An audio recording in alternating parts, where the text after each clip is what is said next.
Guys, let me have a dialogue with you.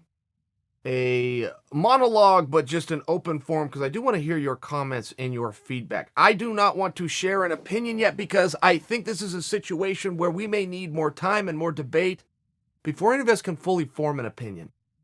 Here's the topic. Aspen Ladd showed up to weigh-ins and was very visibly not well. She was visibly hurting. She was dehydrated. We were also armed with evidence because she had missed weight on 2 occasions before for the same weight class, that she had a very hard time getting down to 135 pounds. Okay, great. But this was optically disturbing. I don't want to be overly dramatic, but it did look like she was shaking. It did look like she was weak. It did look like she was having a very hard time, and it did appear that, and I say this as a fellow fighter, that she was dehydrated, just needed some fluids. So, okay. She had a hard time getting to the scale. She made the weight. Great. The conversation of weight cutting, though, is one that is not going to go away. And the topic was a little hotter about 8 months ago. It was a little bit hotter, but it's still here. And when you see Aspen Ladd struggling, you are going to have, and then you put that in conjunction with a 16-second knockout loss, a one-punch loss. You then have a narrative that starts to get formed that the reason she could not take that shot effectively was because of the weight cut, at least in some part. Now, without addressing whether that's up, down, true, false, or indifferent, let's just take a look at the phenomenon of the narrative of which now exists. I do not want to be a prude on weight cutting. The reason I don't is personal, which comes from a wrestling background. Every single Saturday since I was 9 years old, I had to beat a scale. All of my teammates did the same thing. The kids that I coach and work with now, who are underage minors, from the ages of 9 to 19, have to beat the scale every single week. And there is strategies and there is a team that comes with weight classes, and guys must be per the rules in certain divisions. And they must do what it takes from a weight cutting, from an exercise, from a discipline, from a dietary standpoint to meet the standards and the obligations of the sport and the commitment to their team. That's minors. That's children. I will share with you as a coach, before any of you draw conclusions, we encourage guys to not cut weight. We like guys to have breakfast and then go and weigh in. Particularly when they're kids. When you get to high school, you arm them with the right information and you let them make the choice. This is the philosophies of the program that I work with, but those are also the philosophies of the program of which I came from and we passed on. It's also the philosophies of about every single coach that deals with this sport across the country or even the world that you're ever going to talk to. It's just the reality. Then when they get to college, it gets a little bit more strict because now you've got scholarships. You have guys who are recruited and effectively paid through scholarships to do certain jobs, one of which is to fill holes and make weight classes. Okay, great, nature of the beast. You get into the pros, you sign a contract, but you're the one that chose the weight. You are then expected to meet that obligation. You just are, and I don't want to be a prude about that. I do not like the idea of a government agency of any kind, even as small as an athletic commission. It's still a government agency telling an adult how much they can exercise, diet, or what weight class to go to.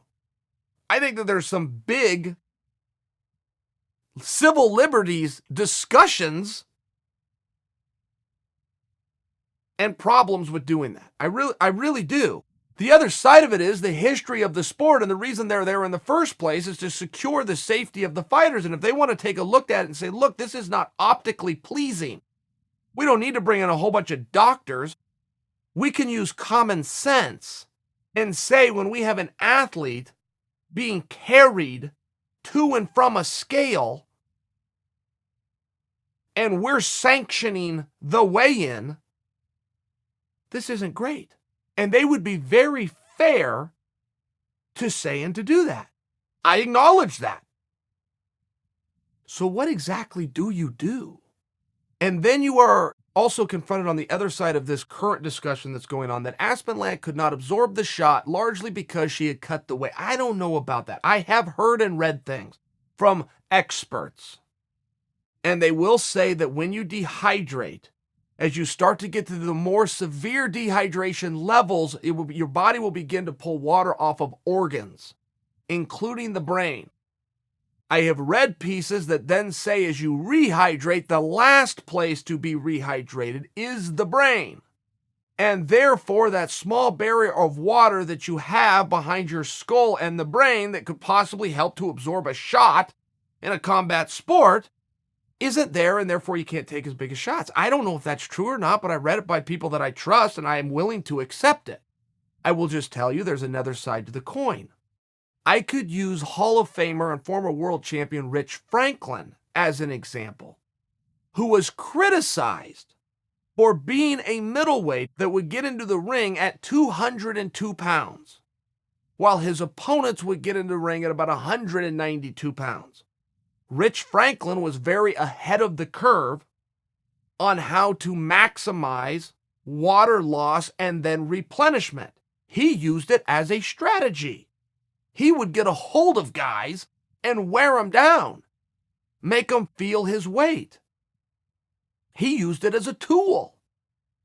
So to say that Aspen Ladd couldn't take the shot and then put that in conjunction with the weigh-in as a reasoning for her or other athletes to not be able to go into their own preferred and desired and proclaimed weight classes, I don't think is totally in line. Because I would trust with that weight loss came some replenishment. I don't know what she weighed the day of the fight. Andy Foster would. That information is out there. California checks them. Germaine, I don't know what she weighed. But if we are to accept this at what appears to be face value, and we're only going off of the optics here, possibly she even had a weight advantage, and had that gone into a grappling, which is where that weight advantage can help you. It doesn't really help you in the striking. It helps you in the grappling. Then you've got a two-way street here. That's all I'm offering. You have a two-way street, and now it is left to the athlete. How do they want to do it? How efficiently can they do it? She has options. Nobody is forced to go a certain weight, contrary to popular belief. It is not like some of the examples that I just laid out through the NCAA and college wrestling, or even a high school team, where the sport has set weight classes. You only have X amount of guys that show up in the wrestling room. That now becomes your team, and you got to start to strategize and figure it out. Some guys are going to give up a little. Some guys got to pull a little. Some guys, particularly at the high school age, gain weight throughout the season. They just do. Their bodies just mature. They're at that age. They could grow an inch in the wrestling season. They could grow 2 inches in the wrestling season. Wrestling season is also over the holidays, not for nothing, which creates a big headache for a bunch of wrestling coaches. It's different. Contrary to some popular beliefs out there, Scott Coker, Dana White, will allow guys, athletes, to choose their own weight class. Now, once that's agreed upon, and once that is signed, you are expected to follow through on your word. Not to the promotion in the sport alone, but also to your opponent, who has also accepted the same confines and standards and rules and procedures and processes to go out and contest unarmed combat. But it is a very relevant thing. Do you want the government to step in? If so, how and in what capacity? Also, when you hear about the dial, and I'm only speaking to the narrative, I'm kind of throwing out a few of my current thoughts, but I'm also open to the idea that I need a few more. There are pieces of this and parts of this that are still forming, and I am still gaining. What Andy Foster did in California looked very controlling at the time. It is like a fine wine, though. It has looked better and better over time. He is now praised and given credit for his vision. So I need to be open to that, and I am. I want to put out some of the thoughts that I have right off the top of my head. When you look at an athlete on Friday at 4 who doesn't compete until Saturday at 7, I will share with you that is more than enough time to recover To go back to college wrestling or even high school, that is same day and sometimes up to an hour before the competition. That will change and restrict your ability to cut weight, but all the same, you can compete throughout the day. When you are given over 24 hours, an athlete can fully recover. Is that enough to say that they should be able to cut any amount of weight and visibly struggle on their way to a scale? No. No, it's not enough to say that. Is that enough to say that somebody should step in and not allow them to participate if they appear to optically struggle to a scale? No, it's not. Excuse me. So you have a couple of opposing forces here, and this is where we got to have some kind of a conversation to try to figure this out. But I would point out to you, and I don't know how strong this point would be, but I would like to make it anyway, that this is something very unique to MMA fighters. I'm not just talking about the weigh-in. I'm talking about the audience being able to see them day before prior to game day. We do not go within the locker rooms or behind the scenes of any other sport the day before. We just don't. We are certainly aware enough and have heard enough stories post facto of football players not being able to walk and the doctor or the trainer paying them a visit. We've heard all about the cortisone shots. We know about the wraps and the braces and everything that goes on underneath some of those uniforms that we see. We celebrate and respect those things very much when a person doesn't feel like it, but wants to play. But we don't have a camera on them as those injections are being done, as those ice bags, as those rubs, as some of those things that have to happen to get an athlete to the field or the court have to happen. We just don't see that. So MMA in some ways is being judged by being unique, and that they give you in many ways a behind the scenes preview. I mean, somebody is out there in a very vulnerable spot cutting weight, which is a very tough and struggling thing to do. Under the stresses that come with fight week, under the stresses and pressures that come with one day prior to competition, where you are derobing in front of the world, showing your weight. How many of you would want to do that? Just that. How many of you would want to have to weigh in before you could go to work? Start with that. But then how many of one of you would want to derobe and have your weight proclaimed to the world? I mean, weight's kind of a private thing, not for nothing. Not the most private thing, but it is kind of a private thing. There's a reason we don't walk around and say, how much do you weigh? There's a reason if you said that to somebody, you could offend them.